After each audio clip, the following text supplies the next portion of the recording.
जय श्री कृष्णा। ग्रंथराज श्रीमद् भगवद गीता की जय। अध्याय प्रथम, श्लोक 11। अयनेषु च सर्वेषु यथा भागमवस्थिता भीष्ममेवाभिरक्षन्तु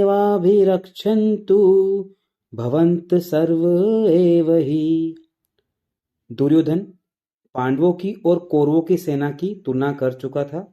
उसके पश्चात भीष्म पितामह के शौर्य की प्रशंसा करने के बाद दुर्योधन ने सोचा कि कहीं अन्य योद्धा यह न समझ ले कि उन्हें कम महत्व दिया जा रहा है, क्योंकि दुर्योधन ने भीष्म पितामह की तुलना सभी पांडवों से कर दी थी और यह कहा था कि पांडव भीष्म पितामह के आगे कुछ नहीं है। अतः दुर्योधन ने अपने सहज कूटनीतिक ढंग से स्थिति संभालने के उद्देश्य से उपर्युक्त शब्द कहे। उसने बलपूर्वक कहा कि भीष्म पितामह निसंदेह महानतम योद्धा है, किंतु अब वे वृद्ध हो चुके हैं। अतः प्रत्येक सैनिक को चाहिए कि चारों ओर से उनकी सुरक्षा का विशेष ध्यान रखे। हो सकता है कि वे किसी एक दिशा में युद्ध करने में लग जाएं, शत्रु उनकी इस व्यस्तता का लाभ उठा ले।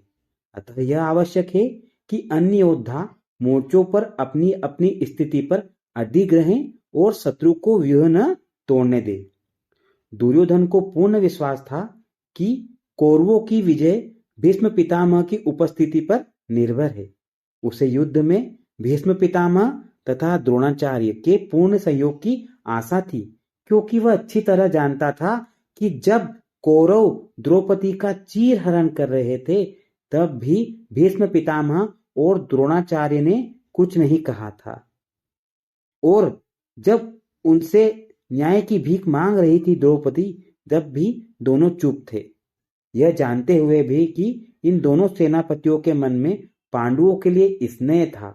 दुर्योधन को आशा थी कि वे इस स्नेह को उसी तरह त्याग देंगे जिस तरह उन्होंने धूत क्रीड़ा के अवसर पर किया था।